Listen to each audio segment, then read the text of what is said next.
আমাদের অবস্থায় হয়েছে আমরা গুনাহের দলদলের ভিতরে ফেসে আছি। এমন গুনাহ আমরা করতেছি যে গুনাহ করতে করতে করতে করতে জাহান্নামের অতি নৈকট্য হয়ে গিয়েছি।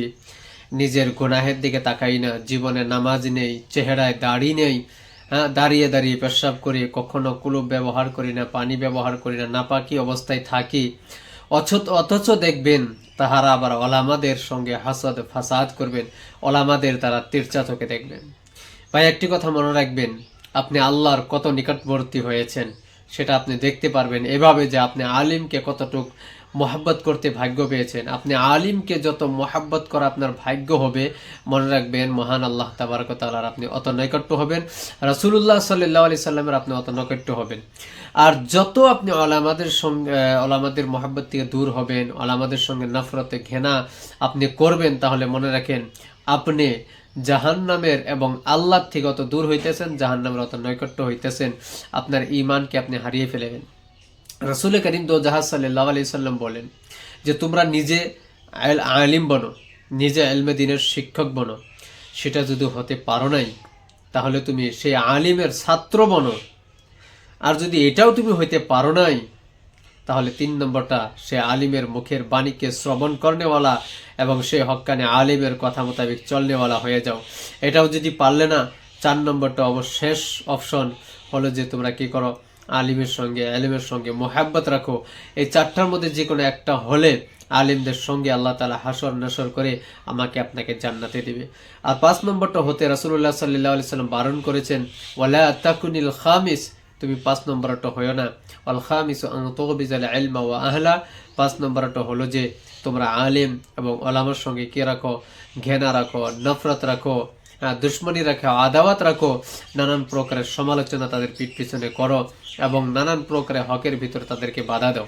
ভাই মহতরম, দোস্ত বুজুর্গ, যে বান্দা হকের ভিতরে বাধা দেয় সে মুমিনই থাকে না, সে ঈমান থেকে বের হয়ে যায়। সে মুখে মুসলমান, অন্তরে তার ঈমান থাকবে না। রোজে কিয়ামতে তার ভয়াবহ শাস্তি হবে। হক্কানি ওলামাদের আমরা কষ্ট দেওয়ার মতলব হলো রাসূলুল্লাহ সাল্লাল্লাহু আলাইহি সাল্লামকে কষ্ট দেওয়া। যেমন কাফিরেরা রাসূলুল্লাহ সাল্লাল্লাহু আলাইহি সাল্লামকে কষ্ট দিয়েছেন, রাসূলুল্লাহ সাল্লাল্লাহু আলাইহি সাল্লামকে অপমাননা অপদস্থ করেছেন, নানান প্রকারের তেনাকে ইলজামাত দিয়েছেন যে তোমার কি বাদশাহী চাই তো বাদশাহী নিয়ে নাও, কোনো সুন্দর মেয়েকে বিয়ে করতে চাও জি শান তো করেই দিই। নানান প্রকারের কথা হুজুর আলাইহিস সালাতু ওয়াস সালামকে বলা হয়েছে, পাগল বলা হয়েছে, শাঈর বলা হয়েছে, জাদুঘর বলা হয়েছে, কত কিছু না বলা হয়েছে রাসূলুল্লাহ সাল্লাল্লাহু আলাইহি সাল্লামকে। তবে একটি কথা মনে রাখবেন, যাহারা নবী সাল্লাল্লাহু আলাইহি সাল্লামের গুণগান গাইতো, নবী সাল্লাল্লাহু আলাইহি সাল্লামের প্রশংসা করত, তাহারাই কিন্তু হক আসার পর, হকের দাওয়াত দেওয়ার পর সকলেই হুজুর আলাইহিস সালাতু ওয়াস সালামের দুশমন হয়ে গেলেন। আজও তেমনও ওলামায়ে কেরামের দুশমন চপ্পা চপ্পা গলি গলিতে পাওয়া যাবে। একটি ওয়াকিয়া কিছুক্ষণ পূর্বে শুনলাম, একজন দারুল দেওবন্দের সরার ভিতরে একজন আলিমে দিনকে রাখবে, তেনার বিষয়ে একটি ইলজাম লাগিয়েছেন যে তিনি কি নয়, তেনাকে তো সরাতে রাখতে চাইছেন। মানুষটা তো খুবই ভালো, তবে তেনার নামাজের এহতেমাম নেই। যখন এটা যাচ পড়তাল করে খবর নেওয়া হলো, দেখা গেল সে জামি মসজিদের ইমাম, বা ইমামের কিভাবে নামাজের এহতেমাম থাকবে না। তো এরকম একটা ইলজামাত মানুষের লাগায় যে মানুষটা তো ভালো, তবে এরকম, তবে ওই রকম ফল না, এরকম একটা দিয়ে মানে কিভাবেও করতে চায়। ঠিক আছে, তো এটা হলো আজকাল জামানার বাহানা, মানুষকে অপমান করে নিজে সম্মানিত হওয়ার। তবে মনে রাখবেন, যাকে আমরা অপমান দিতেছি, অপদস্থ দিতেছি, হকিকতা যদি সেটা হয়, তাহলে তো আপনার উচিত ছিল তাকে বোঝানো। আর যদি সে হকিকতা এটা না হয়, তাহলে কিন্তু জাহান্নামের রাস্তা খুলে নিতেছেন, আপনার সকল নেকি কিন্তু আপনি তাকে দিয়ে দিতেছেন। এটা ভালো করে মনে রাখবেন। আমার এই কথাটা ভালো করে মনে নিয়ে আপনি নিজেকে যাচ পড়তাল করুন, নিজের নেকিকে খতম করেন না, গুনাহের দ্বারা নিজের জিন্দেগিকে ভরপুর করেন না। কারণ তার যত গুনাহ আছে সমস্ত আপনার মাথায় দিবে এবং আপনার নেকি সকল তাকে দিয়ে দিবে। সুতরাং এটা সাবধান হয়ে থাকা, নিজেকে বাঁচানোর চেষ্টা করা।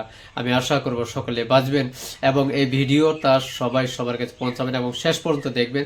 এই ভিডিওকে সম্পূর্ণ শুনেন তো বোঝা আসবে, আপনার আখিরাত ঈমান আপনার বেঁচে যাবে ইনশাআল্লাহ, দুনিয়াও বাঁচবে, ঈমানও বাঁচবে ইনশাআল্লাহ। আশা করি সকলে এই ভিডিওকে বেশি বেশি শেয়ার করবেন এবং সকলের কাছে পৌঁছাবেন এবং সম্পূর্ণ শুনবেন। খোদা হাফেজ।